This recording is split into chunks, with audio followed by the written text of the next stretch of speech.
선한 사람 TV에 정하고 계시는 국내외에 계시는 성도 여러분, 세월이 너무나 빠릅니다. 고난 주간을 또 맞이하여서 우리가 십자가를 다시 한번 생각하는 기회가 되면 좋겠습니다. 크리스찬에게는 육신의 고통과 고난과 사업의 어려움과 인생의 진로에서 닥쳐오는 여러 가지 시련들이 영원하지 않다는 사실입니다. 우리에게 주어지는 이 테스트의 기간을 기도로, 말씀으로, 찬송으로 지내면은 형통함이 빨라진다는 사실입니다. 성경에서 교훈하는 모든 내용들을 자기 자신에게 적용하고 그러한 기회에 오히려 더 힘을 내는, 하나님 앞에 영광 돌리는 그런 기회가 되기를 바랍니다. 오늘과 다음 시간 2시간에 걸쳐서 예수님과 함께 십자가를 진 두 행악자에 대해서 생각하겠습니다. 사람은 언젠가는 죽게 되어 있습니다. 기원전 1500년경에 모세는 시편 90편 10절에 우리의 연수가 70이요 강건하면 80이라도 그 연수의 자랑은 수고와 슬픔뿐이요 신속히 가니 우리가 날아가나이다 라고 하였습니다. 히브리서 기자는 히브리서 9장 27절에 한 번 죽는 것은 정하신 것이요 그 후에는 심판이 있으리니 라고 하였습니다. 죽음이란 사람의 목숨이 끊어지는 것을 말합니다. 이 죽음은 생명이 있는 한 다 당하는 것인데 출생은 순서가 있어도 죽음은 순서가 없다고 합니다. 그래서 인간은 누구든지 육체적인 죽음 앞에 겸손하지 않을 수 없습니다. 그래서 복음을 막론하고 고관 대작들은 죽지 않으려고 불로초를 찾았고 지혜로운 자들은 종교 생활을 통하여 현세와 다른 곳을 소망하기도 하였습니다. 그러나 아무리 발부둥 쳐도 하나님이 정하신 인간의 수 안에 벗어날 수는 없습니다. 죽음에 대한 위안을 찾기 위하여 죽으면 그만이라고 하지만 참으로 그만이겠습니까? 이것이 사실이라면 짐승과 다를 바가 없을 것입니다. 인간은 짐승과 달리 영원히 존재한다는 것입니다. 예수님은 갈보리산에서 십자가에 못 박히시기 전에 제자들에게 말씀하시기를 마태복음 10장 28절에 몸은 죽여도 영혼은 능히 죽이지 못하는 자들을 두려워하지 말고 오직 몸과 영혼을 능히 지옥에 멸하실 수 있는 이를 두려워하라고 했습니다. 즉 하나님을 두려워하라는 것입니다. 인간은 육신의 죽음으로 끝나는 것이 아닙니다. 기원전 천년경 이스라엘의 왕 다윗은 복 있는 사람에 대해서 말하면서 시편 1편 6절에 말하기를 의인들의 길은 여호와께서 인정하시나 악인들의 길은 망하리로다 라고 하였습니다. 악인이라는 것은 하나님을 모르는 불신자들을 지칭하는 말입니다. 창세 이래로 메시아를 기다리는 유대인들은 모든 전쟁에서 백전백승한 용맹스러운 다윗과 같은 지도자를 기다렸고 지금도 기다리고 있습니다. 메시아 예수님은 초라한 말구유에서 탄생하였고 칼과 창을 가지지 않았으며 예루살렘에 입성하실 때는 작은 나귀 새끼를 타고 입성하셨기 때문에 그들이 기다리는 메시아가 아니라고 하며 오히려 십자가에 못 박아 죽였습니다. 하지만 예수 그리스도는 구약의 예언대로 작은 말 베들레헴에서 탄생하셨고 자기 백성들을 구원하시고 영원한 죽음에서 생명으로 인도하시고자 최대한 낮은 자로 오신 것입니다. 죄 때문에 죽은 자기 백성들을 살리는 길은 오직 예수 그리스도의 피밖에 없었기 때문에 예수님은 인간의 육체를 입고 이 땅에 오셔서 십자가에서 친히 달려 죽으신 것입니다.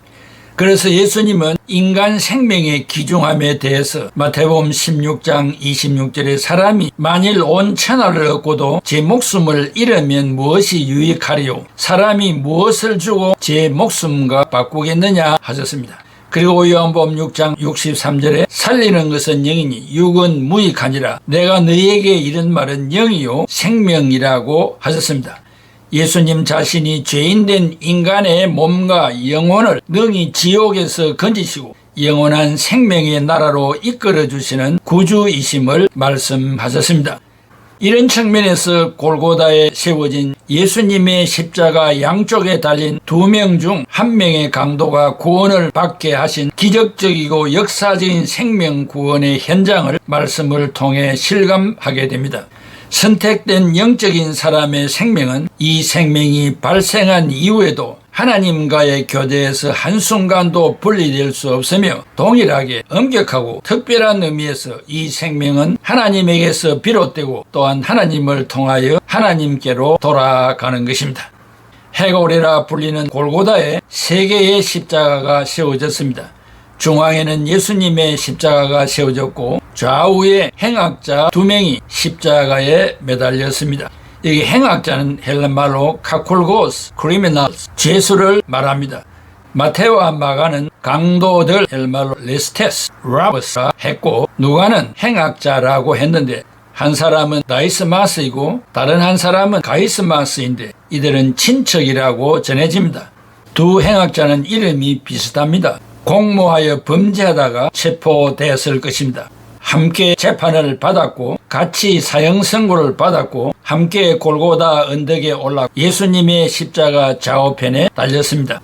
마태복음 27장 44절에 함께 십자가에 못 박힌 강도들도 이와 같이 욕하더라. 처음에는 두 행악자는 함께 예수님을 향하여 욕설을 퍼부었습니다. 마태복음 15장 32절에 함께 십자가에 못 박힌 자들이 예수를 욕하더라 했습니다. 그런데 어느 한순간 갑자기 두 행악자의 태도가 돌변하였는데 한 행악자는 누가복음 23장 39절에 비방하며 네가 그리스도냐 너와 우리를 구원하라고 했습니다. 그런데 다른 한 행악자는 성령의 강한 역사가 일어나 수단과 방법을 가리지 않는 인간적인 욕구가 사라지고 모든 것이 180도로 변화되어 바로 옆에 십자가를 지고 있는 예수가 메시아로 보인 것입니다. 누가복음 23장 41절에 우리가 행한 일에 상당한 보응을 받는 것이니라 라고 했습니다. 자신의 범죄에 대해서 인정을 하고 누가복음 23장 42절 43절에 이르되 예수여 당신의 나라에 임하실 때에 나를 기억하소서 하니 예수께서 이르시되 내가 진실로 네게 이르노니 오늘 네가 나와 함께 낙원에 있으리라 하시니라 라고 했습니다. 그래야 이 행악자는 마침내 낙원에 가게 되었습니다. 누가복음 23장 43절에 오늘 네가 나와 함께 낙원에 있으리라. Today you shall be with me in paradise. 순환의 계절과 부활의 계절에 큰 교훈을 줍니다. 신자에게 주어진 이 회개라는 특권이 인격의 변화를 일으켜 두 행악자 간의 간격을 벌려놓았습니다. 조금 전만 해도 네가 메시아냐 그 십자가에서 내려와서 우리를 구원하라고 야유하고 조롱하던 행악자의 입술이었는데 회개함으로 이제는 언어가 변화를 받았고 예수를 변호하는 사람이 되었습니다. 그의 기독관과 죄관과 구원관과 세계관과 인생관이 일시에 180도로 변화되었습니다. 순간적으로 찾아온 성령의 역사였습니다. 주여 당신의 나라에 임할 때 나를 기억해 주소서 하고 외쳤습니다. 우리들도 자주자주 이 말씀을 외치면 좋겠습니다. 이 행악자는 예수에게서 무엇을 발견하고 이렇게 변화가 되었습니까? 이 행악자는 십자가를 어깨에 메고 돌로로사 늪길을 올라가면서 예수님의 일거수일투족을 목격했을 것입니다. 두 강도는 메시아라는 예수도 우리와 똑같은 십자가를 지는 별 수 없는 자라고 욕설을 퍼붓고 원망과 저주를 했습니다. 그러나 예수님의 얼굴에는 악의가 없고 원망과 불평을 찾을 수가 없었고 오직 엄숙함과 경건미만 나타나는 것을 보았을 것입니다. 이사야 53장 7절에 그가 곤욕을 당하여 괴로울 때에도 그 입을 열지 아니하였으며 마치 도수장으로 끌려가는 어린 양과 털 깎는 자 앞에서 잠잠한 양같이 그 입을 열지 아니하였도다. 죄 없이 억울한 고통을 당하면서도 완전한 침묵 속에 영혼을 아버지에게 의탁하고 골고다의 언덕을 오르시는 이 예수님에게서 신기한 감동을 받았으면 틀림이 없습니다.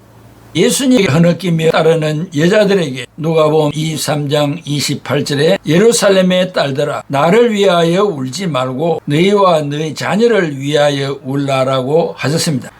야유하는 사람들, 조롱하는 사람들, 침을 뱉는 사람들, 갈대로 치는 사람들, 예수님의 옷을 가지려고 제비 뽑는 로마 군인들, 바로 그때 누가복음 23장 34절에 아버지여 저들을 용서해 주시옵소서 저들이 하는 것을 모르고 합니다라고 했습니다. 회개한 한 행악자는 이상한 느낌을 받습니다. 하늘에서 내려오는 거룩한 영의 감동에 사로잡히고 행악자의 영의 눈이 열리기 시작합니다. 이전과 전혀 다른 예수님의 얼굴을 발견합니다. 나사렛 사람이 아닙니다. 메시아 예수, 구원자 예수, 중보자 예수를 발견하게 되었습니다. 사랑하는 애청자 여러분, 예수님의 십자가 좌우에 매달린 행악자와 오늘 이 강론을 말하는 자와 듣는 여러분들이 별 다른 것이 있습니까? 똑같은 행악자들이었는데 성령으로 완악한 죄성을 가지고 살아가는 우리의 마음을 감동시켜서 그냥 예수가 아니고 하나님의 아들 메시아 예수 그리스도로 알게 되었고 우리의 죄의 문제를 해결하기 위하여 하늘 영광 버리시고 이 땅에 찾아오신 예수 그리스도를 알게 된 것입니다. 성령의 강한 역사가 아니었으면 우리는 끝까지 욕하면서 살아갔을 것입니다. 애청자 여러분, 이 고난주간에 예수님의 좌우편에 십자가에 매달린 강도 중 한 사람이 어찌하여 구원받게 되었는가를 내 자신에게 대입시켜 우리들도 확실히 오늘 네가 나와 함께 낙원에 있으리라는 이러한 예수님의 선언을 받는 우리가 되면 좋겠습니다. 기도하겠습니다. 고마우신 아버지 하나님, 은혜와 사랑을 감사합니다.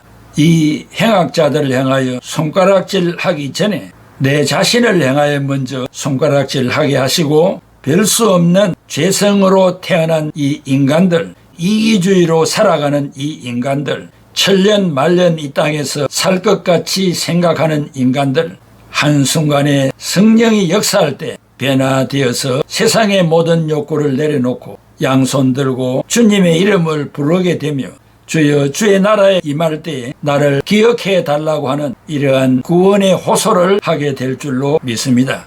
그리하여 구원받은 강도와 같이 이 세상 많은 사람들이 그리스도를 믿어 구원 얻는 백성이 날마다 많아지도록 은혜 베풀어 주시옵소서. 이 나라에 세운 대통령, 다른 많은 분야의 공동적인 책임을 가지고 하루하루를 힘써 살아가는 사람들 긍휼히 여겨주셔서 성령으로 그들의 마음을 감동하여서 예수 그리스도를 구주로 영접하는 이 고난주간 영광의 부활절이 될 수 있도록 은혜 베풀어 주옵소서. 예수 그리스도의 이름으로 기도하옵나이다. 아멘.